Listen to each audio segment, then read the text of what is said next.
My name is Seth Bayona. I just came back from a court case alongside my good friend Xerox Lighton.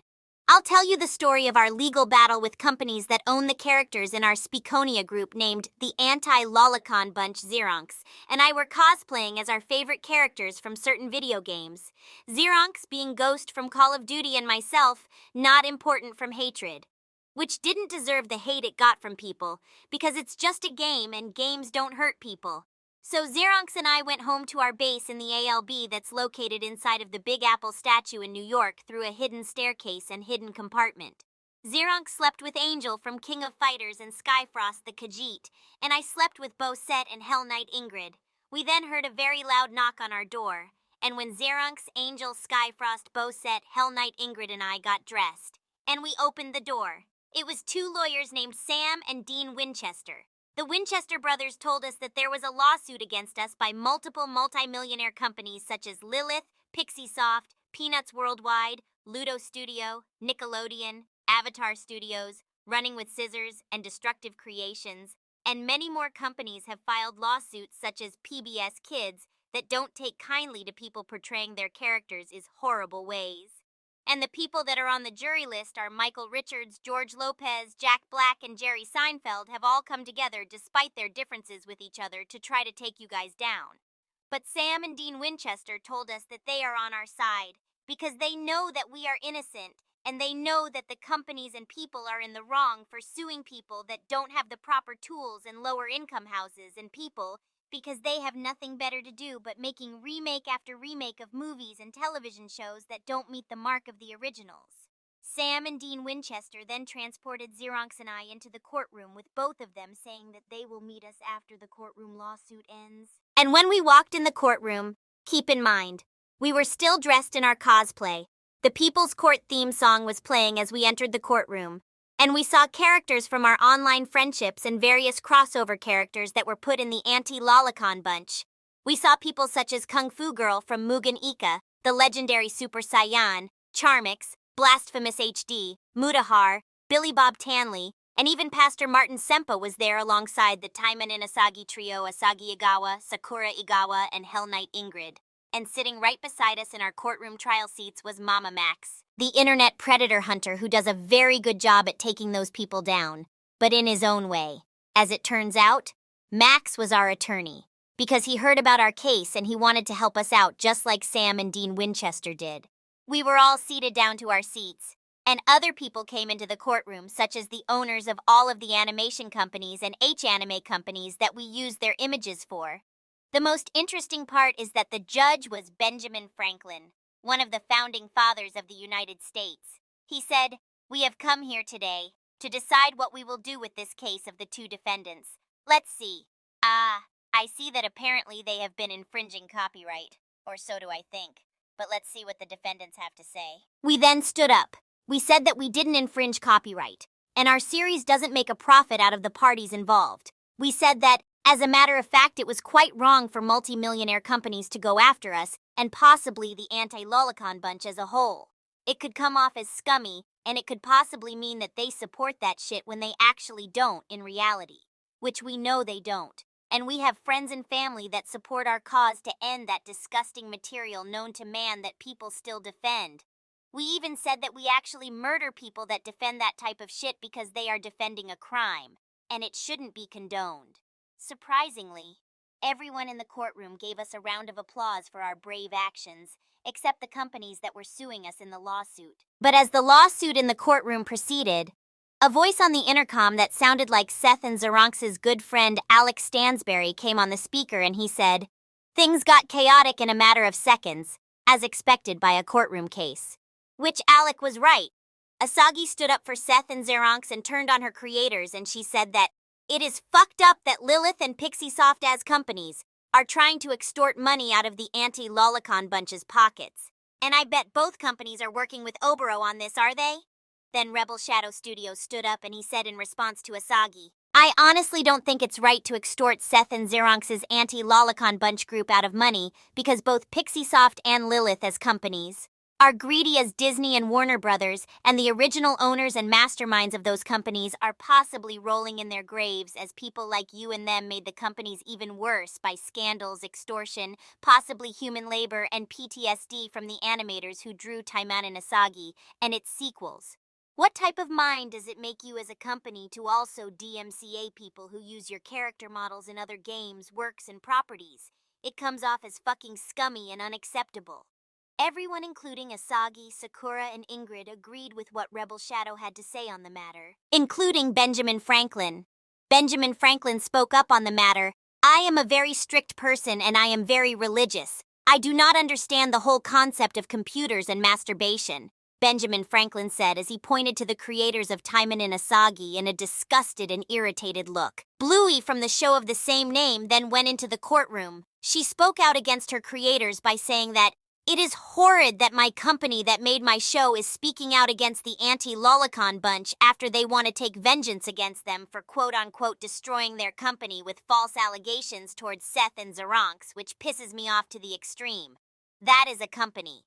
My company and Asagi's company are spreading false rumors towards Seth and Xeronx.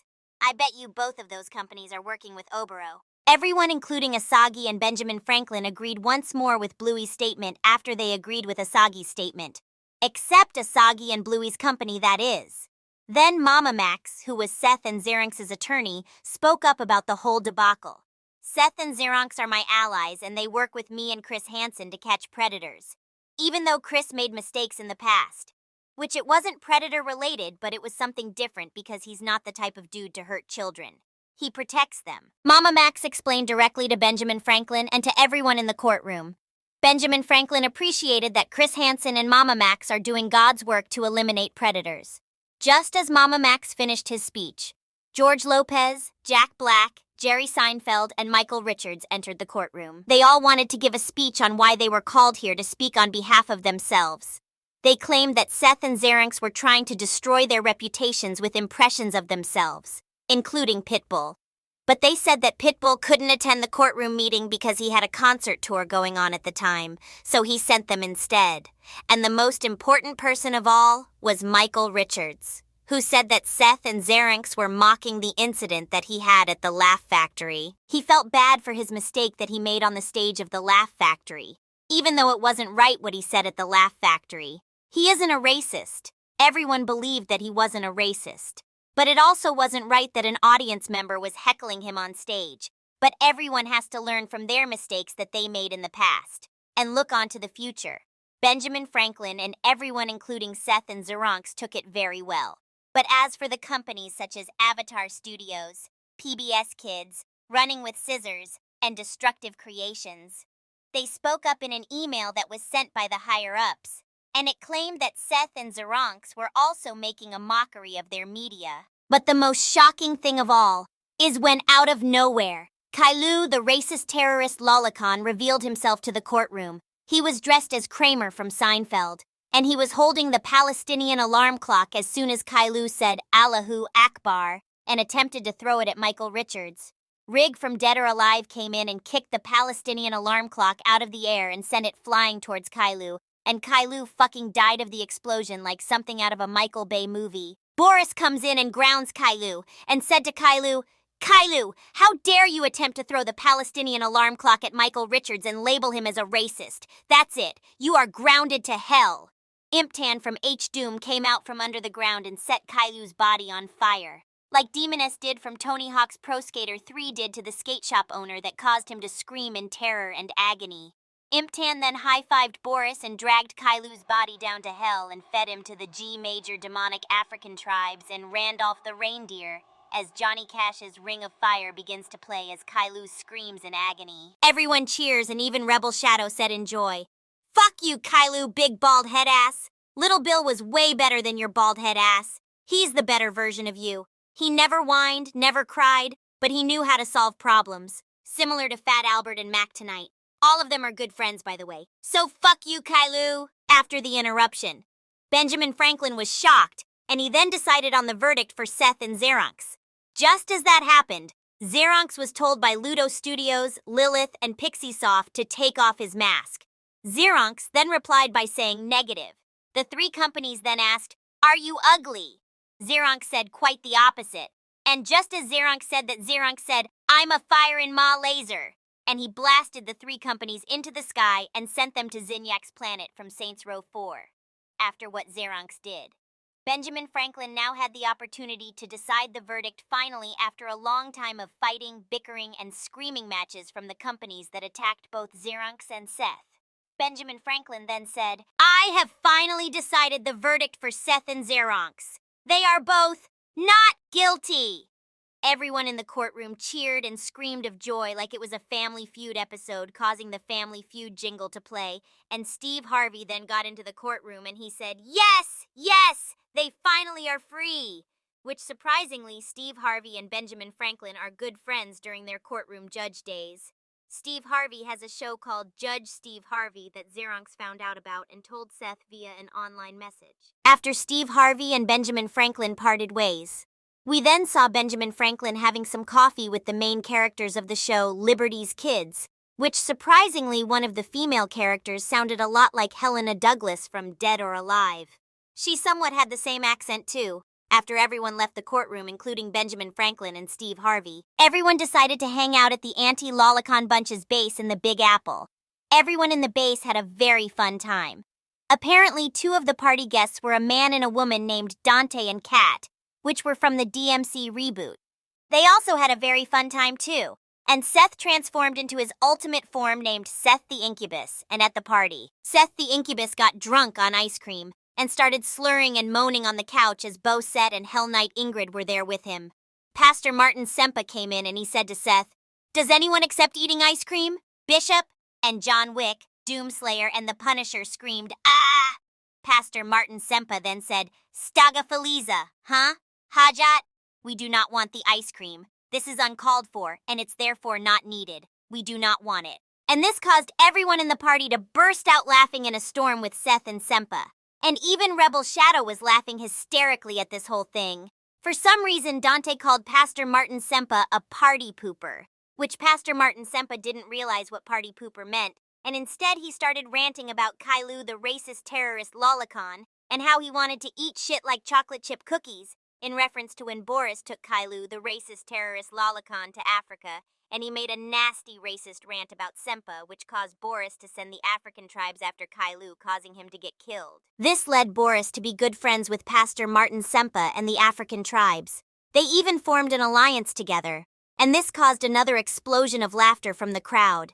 Even Sam and Dean Winchester showed up to the party, because they heard that Seth and Xerox won the lawsuit. After the party was over, everyone gave each other their phone numbers, including Dante and Kat, for all of them to keep in touch.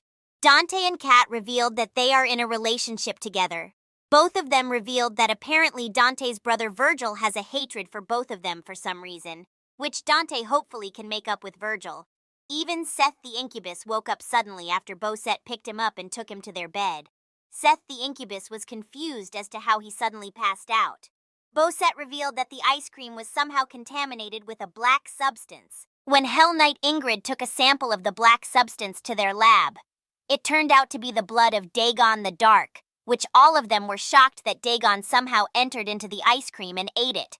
But they hoped Dagon was okay. Xerox was shocked that Dagon entered our realm. After Xerox encountered Dagon in the world of Tamriel alongside Angel and Skyfrost, we will find out if Dagon has returned in the next chapter of the Anti-Lolicon bunch. Hold it right there, Imp-Tan. Mr. Boris, what are you doing here? Imp-Tan, I just need you to give me those legs.